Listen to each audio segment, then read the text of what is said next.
The sun filtered through the thin oval window of the Cessna 402, warming her cheek as she leaned against it. Sarah Whitman was 12, and though she'd flown before with her parents on big airliners, this felt different. The plane was smaller, noisier, and when the engines roared during takeoff, the vibrations rattled her seat in row 8 until her heart thudded like a second engine. She clutched the worn fabric armrest, pretending she wasn't scared, though she knew her mother could see it in her eyes. "Just a short flight, honey," her mom whispered. "We'll be there before you know it." Sarah forced a smile and nodded. She was old enough to understand this wasn't some massive Boeing with rows of attendants and movie screens. This was a commuter plane, designed for short hops between small cities, and it felt fragile compared to the heavy machines she'd seen at airports. But her father had insisted it was safe, and she believed him. The pilot's voice crackled over the intercom, a man named Captain Hughes. "Ladies and gentlemen, welcome aboard. We're expecting clear skies for most of the journey, with mild turbulence possible as we cross the mountains. Sit back and enjoy the ride." The words were routine, but Sarah clung to them. Clear skies, mild turbulence, nothing serious. She adjusted her backpack at her feet, where a book poked out, an adventure novel about a boy stranded on an island. She wanted to lose herself in its pages, but her ears kept catching the strange hum of the engines and the metallic clinks that seemed louder inside a cabin like this. The Cessna climbed higher, and Sarah's nerves began to settle. She let her gaze wander to the passengers around her. In row 7 sat a businessman in a suit, scrolling through his phone, though they'd been told to switch them off. Across from her, an elderly couple held hands. Their heads leaned together like they were sharing a private memory.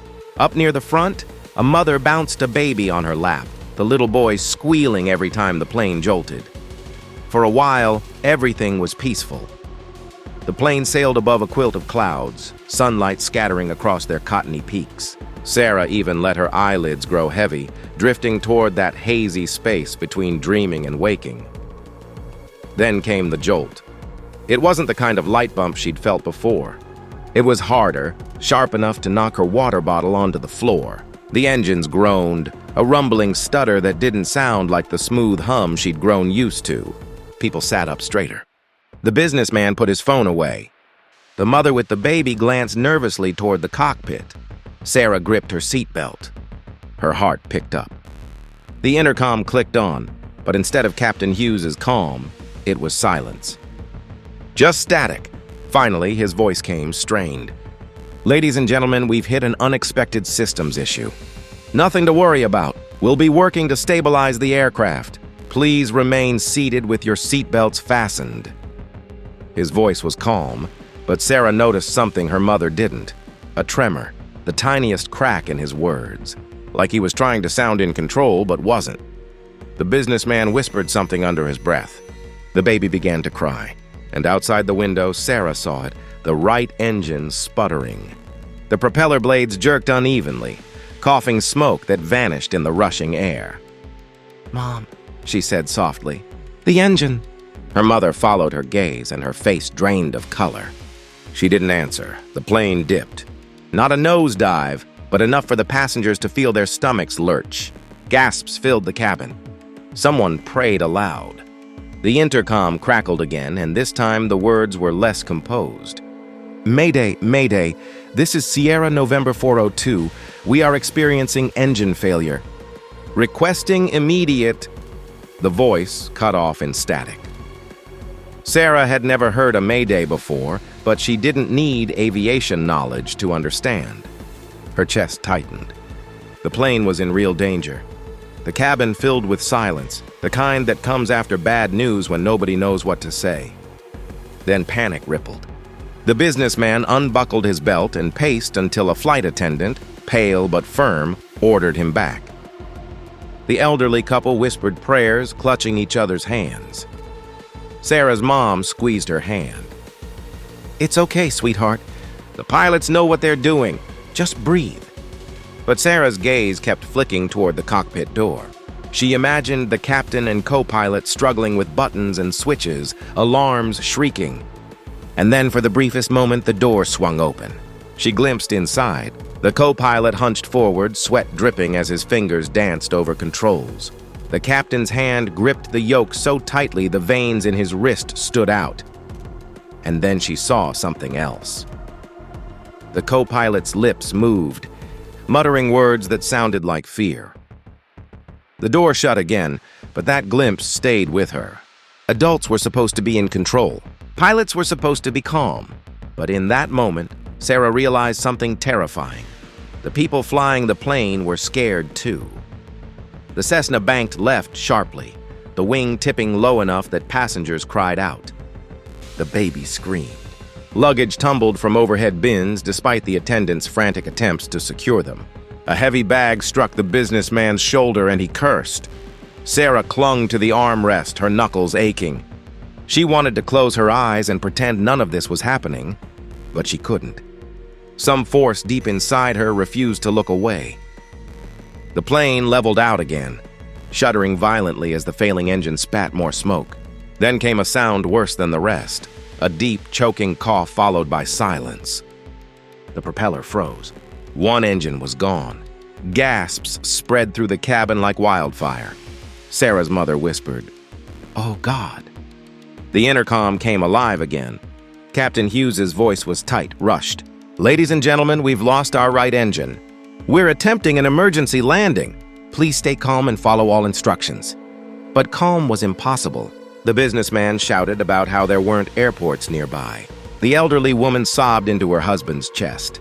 The flight attendant tried to give safety instructions, but her voice shook so badly no one could focus. Sarah felt her mother's arms wrap around her, pulling her close. "Whatever happens, I love you," she whispered. Those words made Sarah's stomach twist in a way nothing else had. Her mother had never spoken like that before, not on a flight. It sounded like goodbye. And then it happened. The cockpit door swung open again. Not because the pilots wanted it to, but because the co-pilot stumbled out, clutching his chest. His face was pale, sweat pouring down his temples. He gasped for air, his voice hoarse as he muttered, "Captain!" and collapsed in the aisle. Screams erupted. The flight attendant rushed forward, kneeling beside him, trying to shake him awake. Passengers shouted questions, demands, pleas, but Sarah's eyes darted past the chaos to the cockpit door, which hung wide open. She could see everything now. Captain Hughes, still at the controls, shouting into the radio, his face twisted with panic. His left hand clutched the microphone, but his words were garbled, frantic, breaking into static. The alarms wailed louder. Warning lights flashed red across the panel. And in that moment, something inside Sarah shifted. She was only 12, but her father was a pilot, not commercial, but private. He'd spent years teaching her about airplanes, letting her sit beside him in the small Cessna he flew for fun. She remembered the way his hands moved over the yoke, the way his voice stayed calm no matter what. She remembered the microphone, too. The way her dad had said, "This is the most important tool in the cockpit. Sarah, if you're ever in trouble, you use this to call for help." Her mother's arms tried to hold her back. But Sarah's gaze was fixed on that microphone, dangling just within reach of the cockpit door. The pilots were failing, the passengers panicking, and something in her heart screamed she couldn't just sit there and wait. Before she could stop herself, Sarah unbuckled her seatbelt. The plane shuddered violently, throwing her against the aisle seat, but she pushed forward. Voices shouted at her, her mother's, the attendants, strangers, but she ignored them. Step by shaky step, she moved toward the cockpit. The captain didn't notice her, too focused on the failing controls. His hands jerked the yoke, trying to keep the plane steady, but the Cessna dipped lower, shuddering harder. Sarah reached the door, her heart pounding so loud it drowned the alarms. She grabbed the microphone. Her fingers trembled as she pressed the button, just like her father had shown her. Her voice shook, but she forced it out, loud enough to cut through static. This is a passenger in Sierra November 402, she stammered. We need help. The captain can't. Please, someone, we're going down." The cabin fell silent. Passengers stopped screaming, frozen as they watched the girl in row 8, standing inside the cockpit, microphone in hand. The radio hissed. Then a calm voice replied, "Sierra November 402, this is air traffic control. Who is speaking? Can you repeat?" Sarah swallowed hard, her throat dry. She tightened her grip on the microphone. "My name is Sarah," she said. "I'm 12 years old." "But my dad? My dad taught me how to fly a plane." The radio crackled again, the calm voice cutting through the chaos like a lifeline. "Sarah, this is Denver Center. You're doing great. Stay calm for me, okay? Can you tell me what's happening in the cockpit right now?" Sarah glanced around frantically. The control panel looked like a forest of blinking lights and screaming alarms. Captain Hughes was still gripping the yoke, but his face was beet red, sweat dripping into his eyes. He looked at Sarah as if shocked she was even there, but his words came out broken, almost useless. We've lost right engine, hydraulics unstable, controls sluggish." Sarah held the microphone tighter, pressing the button with her thumb the way her father had taught her. "The right engine is gone. The plane's shaking a lot. The captain, he's still flying, but he doesn't sound good." There was a pause, then the voice of air traffic control returned, steady and unshaken. "Copy that, Sarah. You're doing amazing. I need you to stay with me. Can you see the yoke in front of the captain? The steering wheel?" "Yes," Sarah whispered, her heart hammering. "Good. You're going to help him. But first, can you ask if he can continue flying?" Sarah turned to Captain Hughes, who looked barely conscious. His hand shook on the yoke, his lips pressed tight like he was biting back pain. "Captain," she said, voice quivering, "can you still fly?" He shook his head slowly. "Controls. Too heavy. Can't."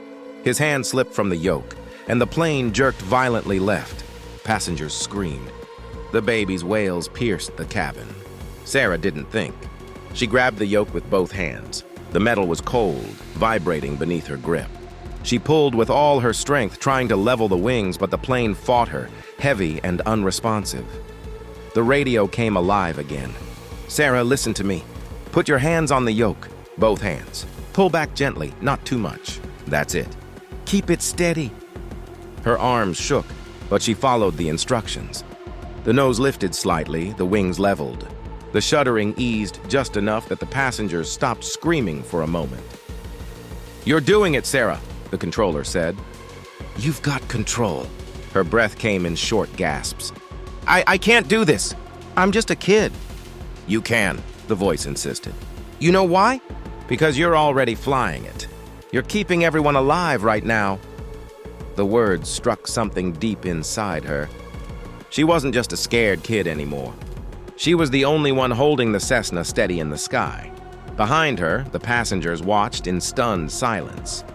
The businessman who had been shouting earlier now sat frozen, his mouth hanging open. The elderly couple clutched each other, eyes wide. Her mother stood in the aisle, her face pale with fear but also with something else, an almost desperate hope. The radio crackled again. "Sarah, listen carefully. We're going to guide you step by step. First, tell me how high you are. Look at the altimeter, the dial with numbers in thousands of feet." Her eyes darted over the instruments until she found it. "It says 5,800. Copy that. Good job. Now, what's your airspeed? Look for the dial with a needle and numbers like 100, 200. She squinted. It's 175. Perfect. That's good speed for now. Sarah, you're flying on one engine, so the controls will be heavy, but we're going to get you down safe. Do you hear me? You're not alone." Sarah swallowed hard and nodded, even though they couldn't see her. "Okay." The plane shook again, dropping slightly before she corrected it. Every movement felt like dragging a boulder, but she clung to the yoke with all the strength her small arms could manage. The voice guided her through small corrections. "Ease left a little. Good. Now hold steady. That's it. You're flying smoother than most trained adults would right now." Her chest burned with fear and adrenaline. Sweat dripped down her back. But with every instruction, her movements grew a little steadier, a little more confident. She remembered the afternoon sitting in her dad's small Cessna, his calm voice explaining what each gauge meant, how the yoke felt, how small movements were always better than big ones. Her father had always said, "The plane wants to fly." You just have to help it. Behind her, Captain Hughes slumped in his seat, eyes barely open. His lips moved as if he wanted to speak, but no sound came out. She realized he wasn't going to help anymore. The responsibility was hers. "Sarah," the controller said, "we're locating the nearest runway. Do you see out the window? Can you spot a flat stretch of land or any airport lights?" She craned her neck, peering through the windshield. At first, all she saw were mountains and valleys stretching endlessly, darkening as evening crept in. Then faintly, far on the horizon, lights.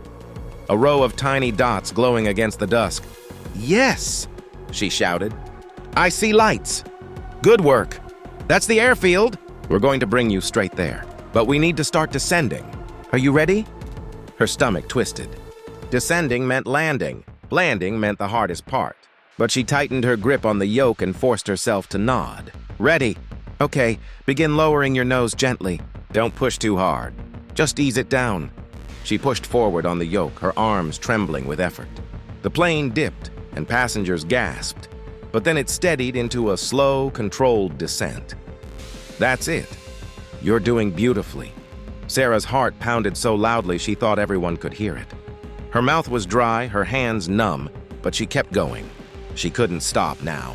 Minutes crawled by like hours. The controller kept talking her through each step, adjusting the throttle, keeping the wings level, watching her airspeed. Her small body felt like it was holding back a giant beast, every muscle burning with strain. Her mother finally crept forward, kneeling beside the cockpit doorway. "Sarah," she whispered, tears streaking her cheeks. "You're saving us. I'm so proud of you." The words gave Sarah strength she didn't know she had. She nodded quickly, eyes never leaving the instruments. Then, just when things seemed under control, the plane jolted violently again. The left engine coughed, sputtering like it too might fail. The whole Cessna lurched downward, alarms shrieking louder than ever. Passengers screamed. The baby shrieked. Sarah's heart jumped into her throat. "The other engine!" she cried into the mic. The controller's voice sharpened. "Stay calm, Sarah. Check your gauges. What's your RPM on the left engine?" Her eyes darted. It's dropping! 1,000. Okay, we still have some thrust. Pull the throttle slightly forward. That's the lever by your right hand." Her fingers scrambled, found the lever, and pushed it carefully forward. The engine roared weakly, sputtering back to life. The vibration steadied, barely. "That's it! You saved it, Sarah. You're keeping us in the air." She let out a shaky breath, her arms aching. But the runway lights ahead were brighter now, closer. The controller spoke again, his voice firm and calm. "All right, Sarah, it's time. We're going to line you up with the runway. This will be the hardest part, but you can do it. Are you ready to land this airplane?" Her throat closed. She thought of her father, of sitting beside him, his calm voice saying, "Trust yourself, Sarah. You're stronger than you think." She squeezed the yoke tighter. "I'm ready." The runway lights glimmered like a string of tiny pearls laid across the darkness, each one calling her closer, daring her to reach them alive. Sarah's hands were slick with sweat, her arms trembling as she gripped the yoke, but she didn't loosen her hold. She couldn't. Every life on this plane now depended on her. The voice in her headset came again, steady as stone. "Sarah, you're lined up beautifully. I need you to start lowering your altitude slowly. Keep your eyes on the altimeter and bring it down in a controlled descent." She checked the gauge, just under 4,000 feet now. She pulled gently on the yoke, her small frame fighting against the weight of the machine. The Cessna groaned but obeyed, inching lower toward the glowing ribbon of runway. The passengers behind her were silent now. The earlier chaos had melted into a stunned, breathless stillness. They watched her like she was their last chance. Their prayers condensed into the trembling shoulders of a 12-year-old girl. Even the baby had gone quiet, as if sensing the gravity of the moment. Her mother crouched in the doorway, eyes shining with tears. "You can do this, sweetheart. Just listen and believe in yourself." Sarah forced herself to breathe. In, out. Her father's voice echoed in her mind. The plane wants to fly. Sarah, you just have to guide it. The radio crackled again. Good, Sarah. You're at 2,500 feet. Keep your wings level. Don't overcorrect. Just small, gentle movements. Her eyes darted between the gauges and the windshield. The runway lights grew larger, no longer distant specks, but a path waiting for her. Her stomach clenched at the sight. So close, yet still terrifyingly far. Now, Sarah, the controller said, I need you to reduce your speed. Slowly pull the throttle back a little at a time. Don't cut it completely, just enough to bring her down smooth. Her fingers found the throttle lever. She pulled carefully, the vibrations of the engine changing pitch. The airspeed needle dropped, 160, 150, 145. Perfect. That's exactly right. Keep it steady. The plane dipped slightly and Sarah corrected, pulling gently back on the yoke. Her arms burned from the effort, but she refused to let go. 2,000 feet, the controller's voice guided her. Almost there. Sarah, you're flying this airplane like a pro. She swallowed hard. She didn't feel like a pro. She felt like a kid who wanted to cry, who wanted to be anywhere but here. But she also knew she couldn't stop. If she gave up, they all would fall. Her mother's voice broke through softly. Daddy would be so proud of you. The words hit Sarah like a burst of warmth through the icy terror. She imagined her father's smile, his patient hands guiding hers on the yoke during their practice flights. She blinked back tears and whispered, This is for you, Dad. The runway loomed closer, the glowing dots stretching into a shining carpet. Okay, Sarah, the controller said. We're beginning final approach. This is the most important part. You'll need to keep the plane lined up straight with the runway. No drifting left or right. Do you understand? Yes, she breathed. All right. Begin descending to 1,000 feet. Keep your speed around 130. You're doing perfectly. She eased the yoke, heart hammering. The altimeter needle slid downward. The plane rattled, the failing engine groaning, but it held. The runway lights now filled the windshield straight ahead. 1,000 feet, the controller said. Looking good, Sarah. You're right on target. Passengers shifted, holding hands, whispering prayers. Sarah's mother gripped the doorway, her knuckles white, her lips moving silently in prayer. 500 feet, the controller instructed. Almost there. Now, Sarah, listen carefully. When you're about 20 feet above the runway, you'll need to gently pull back on the yoke. That will flare the nose up and slow your descent. Don't pull too early or too hard, just gentle. Her chest tightened. 20 feet. That was almost nothing. She'd have to judge the moment perfectly.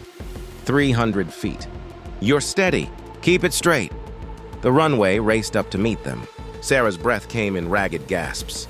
Her arms shook violently now, her small body nearly overwhelmed by the pressure. 200 feet. Steady, Sarah, you're lined up perfectly. Just a little further. The lights blurred as tears welled in her eyes, but she blinked them away. She couldn't lose focus now. 100 feet. Get ready to flare. Her hands gripped tighter, her heart slamming against her ribs. 50 feet. Almost there. Wait for it. The ground surged closer, the runway rushing beneath them. 20 feet! Now, Sarah! Gently pull back just a little. She pulled, arms trembling, and the nose lifted. The plane sank toward the runway, slower, steadier, fighting gravity's grip. The wheels screeched against the tarmac. The cabin jolted, passengers gasping and shouting. Sarah gritted her teeth, holding the yoke as the plane bounced once, twice, then slammed down solidly. The roar of tires against concrete filled the air. Now, Sarah, pull the throttle all the way back. Both feet on the brakes. Her small hands yanked the throttle back, and her feet pressed the pedals with all her strength. The Cessna rattled violently, the nose dipping, but it slowed. Faster, faster the runway lines whipped by, but the plane's speed dropped. 100, 80, 60. Then, with a final screech of rubber and a shudder through the cabin, the Cessna rolled to a stop in the middle of the runway. Silence. For a heartbeat, no one moved. No one breathed. Then the cabin erupted. Cheers, sobs, prayers of relief filled the air. The businessman who had cursed earlier wept openly. The elderly couple clung to each other, whispering thanks to God. The mother with the baby kissed her child's head again and again. Sarah sat frozen, her hands still glued to the yoke, her whole body trembling. Her arms felt like lead, her legs numb. She couldn't believe it. She had done it. Her mother rushed forward, pulling her into a tight embrace. "You saved us," she whispered, sobbing into Sarah's hair. "You saved every single one of us." The radio crackled one last time. "Sierra November 402, Denver Center. You are on the ground. Sarah, you just landed that plane. You're a hero." Her breath shuddered as tears spilled down her cheeks. She wasn't sure if she felt like a hero. She felt like a kid who had been terrified out of her mind. But she also felt something else, something stronger. She felt alive. Fire trucks and ambulances raced toward them, red and blue lights flashing against the night. The passengers began unbuckling, some still shaky, others rushing to touch her shoulder, to thank her, to call her brave.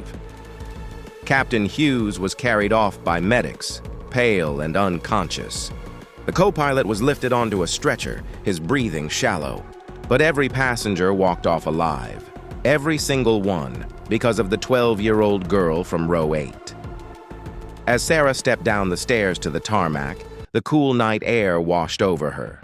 Reporters, flashing cameras, emergency crews, all of them surrounded the little Cessna. But all Sarah could see was her mother's tear-streaked face and the stars glimmering overhead.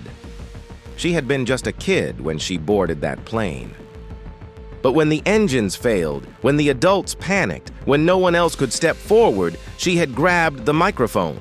She had flown and she had saved them all.